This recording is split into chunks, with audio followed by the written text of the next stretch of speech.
Mi nombre es Cristel Lugo y aquí va mi resumen desde el tema 1 hasta el tema 4 de tributación 1. Entonces, el sistema tributario o el derecho tributario es una rama del derecho público que ésta establece ciertas normas jurídicas mediante las cuales el Estado puede imponer su poder tributario, que es básicamente la imposición de impuestos a los ciudadanos. Para entender un poco mejor lo que es un tributo hoy en día o para llegar a la actualidad de lo que es el sistema tributario, podemos hacer referencia a cuando en la época primitiva los hombres le hacían ofrendas a los dioses con la idea de recibir algo a cambio, o cuando durante la Edad Media los tributos eran cancelados por los pobladores al señor feudal, que si con alimentos o con vegetales. Entonces, en Venezuela, este proceso histórico se vio marcado por 5 etapas. La primera etapa fue desde la época de la colonia hasta 1830. Aquí los impuestos que se comienzan a crear es a partir de que Venezuela ya era una república independiente bajo la presidencia de José Antonio Páez. En este momento, los impuestos eran contribuciones en dinero que hacían los pobladores, de los cuales una porción era para la Real Hacienda, la que se encargaba de distribuirlo, y la otra porción, que era significativa, era enviada a la colonia española.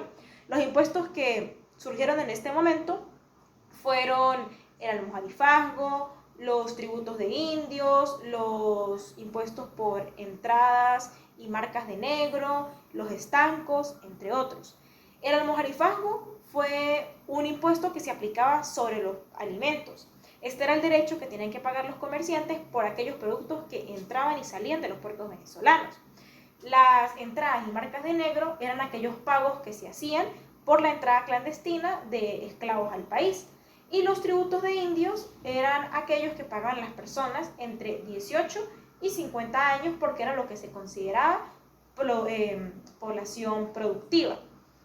Durante la segunda etapa, esta surge con la actividad agropecuaria, que fue como un sustento para lo que era el desarrollo del país en ese momento.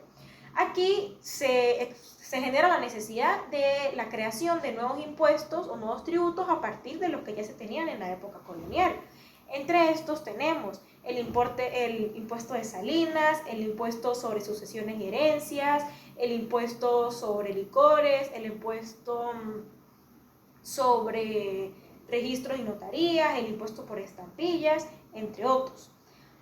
En la tercera etapa, esta se vio representada por la actividad petrolera en 1917. Aquí también se promulga la Ley de Impuestos sobre la Renta bajo el gobierno de Isaías Medina Angarita. Otro hecho importante que podemos resaltar de esta etapa es que gracias a la dictadura gomecista se dio fin a los caudillos que interponían o que saboteaban el proceso tributario. También se creó el royalty, que la base era del 4.5% sobre todo lo que se producía. Es decir, que en ese momento el hecho imponible era la actividad petrolera y la tasa que se generaba sobre este hecho era del 4.5%. Al pasar el tiempo y al notarse que la actividad servía o estaba en un buen auge, fue aumentando su porcentaje hasta llegar al 16%. En 1943 hasta 1993 surge lo que sería la cuarta etapa, donde se creó una constitución exactamente en 1961 que le fue de gran ayuda al Estado en cuanto a lo que era la organización de los poderes, como legislativo, judicial y ejecutivo. También fue de gran ayuda para saber qué tributos le correspondían a cada institución o qué tributos eran de índole nacional, estatal o municipal. De esta manera llegamos a la quinta etapa, que fue de 1994 hasta la actualidad con la creación del CENIAT, que como sabemos, pues el CENIAT es una superintendencia que está conformado por 2 intendencias, que son la aduanera y la tributaria. Dicho esto y teniendo claro ya lo que fueron los tributos en el pasado y ya cómo llegamos a lo que es hoy en día, podemos definir lo que es un tributo. Por lo tanto, esto es una prestación una prestación monetaria que el Estado le exige al sujeto pasivo, que vendría siendo el ciudadano, según lo establecido en el artículo 133 de la Constitución de la República, la cual nos dice que los individuos deben ayudar con el gasto público a través del pago de tributos. Los tributos pueden ser impuestos, tasas o contribuciones. Los impuestos son aquellos que estamos todos obligados a pagar, que pueden ser directos o indirectos. Los impuestos directos son aquellos que gravan directamente la renta de los contribuyentes, como por ejemplo el impuesto sobre la renta.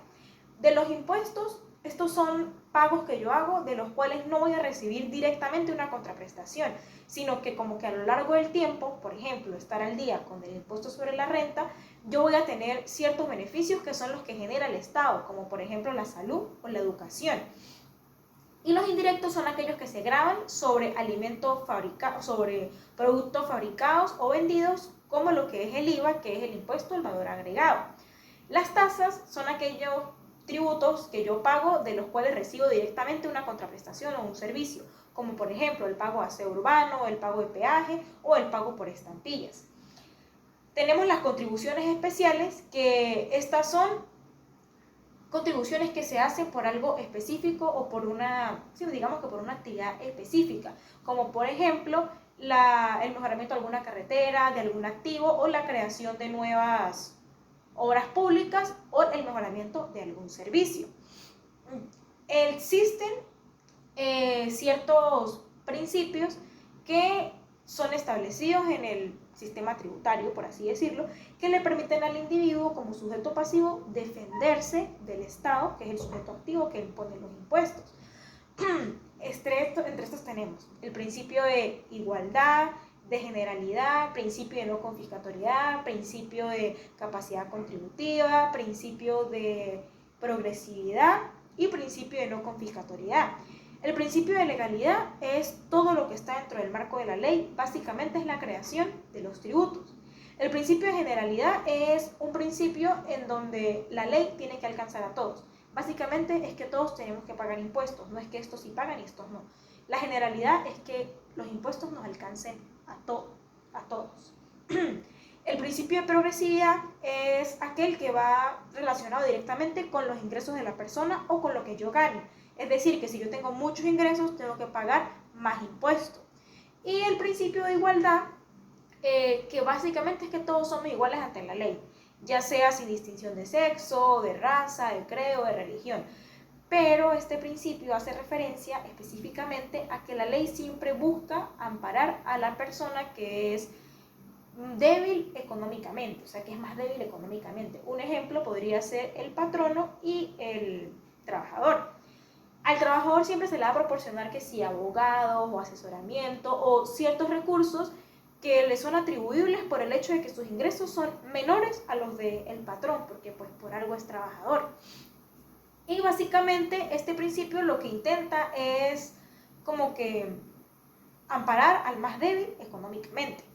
La ley nos establece 3 tarifas. La primera tarifa es la que va dirigida a personas naturales, la segunda va dirigida a personas jurídicas y la tercera va dirigida a empresas que se dedican a actividades con hidrocarburos o actividades conexas.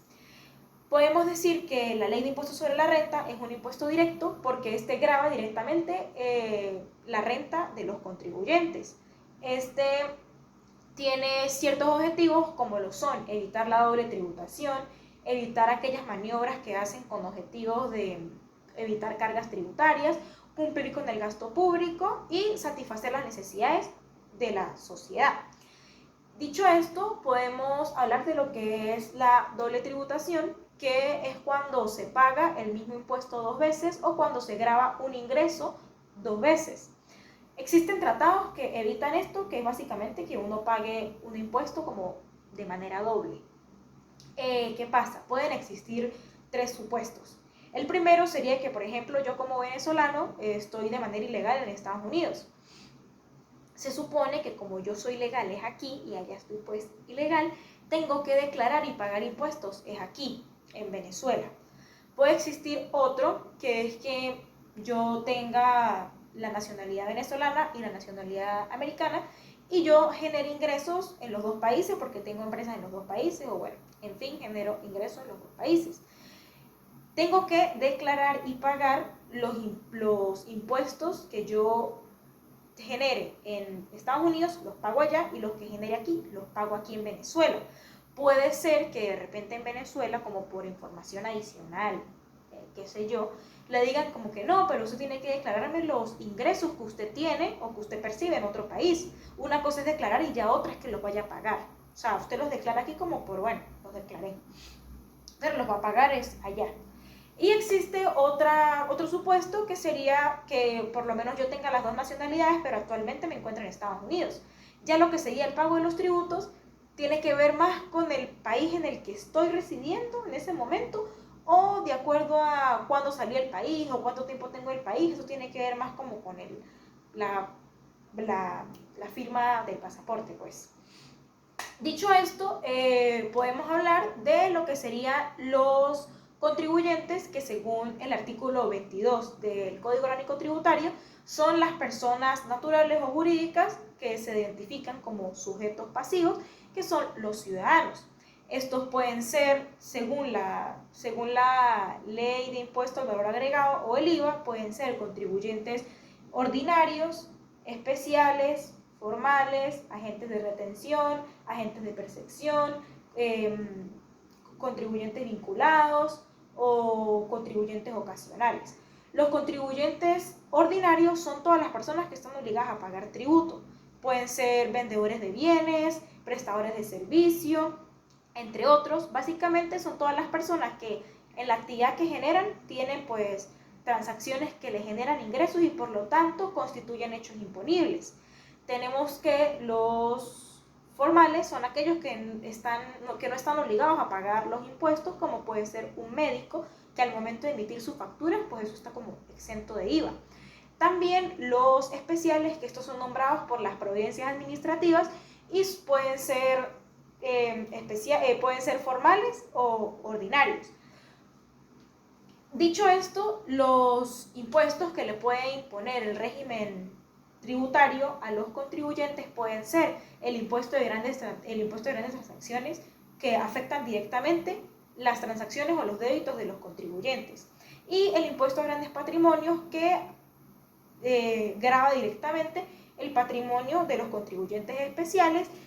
Y básicamente esto se hace a final de un periodo, y el capital que se va, o sea, el patrimonio que se va a evaluar es el que usted tiene al final de dicho periodo. Existen las personas que están exentas de IVA. Se puede decir que hay tres formas, o podemos decir tres características o requisitos con los que uno debe cumplir para ser una persona exenta de IVA, que es que no voy a pagar impuesto. Entre estos tenemos las personas naturales o jurídicas o las instituciones que las actividades, o sea, la naturaleza de las actividades que realizan no generan un hecho imponible, porque contribuyen a la nación de otra manera, como por ejemplo el Banco Central de Venezuela, que contribuye de una manera significativa, o la Universidad Central de Venezuela. Es en donde sus actividades no están directamente relacionadas con los fines de lucro.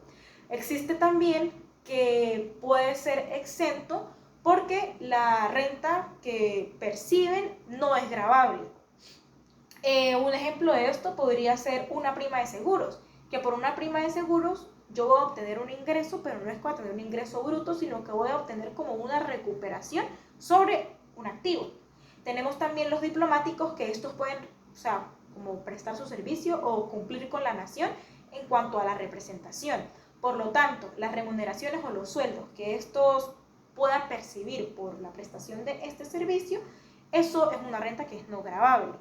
Tenemos también aquellas instituciones benéficas, aquellas de carácter social, cultural o deportivo, que la actividad que realicen no está destinada directamente a fines de lucro, sino que contribuyen con de repente algún estudio científico, algún estudio social o algo de beneficio general. Gracias.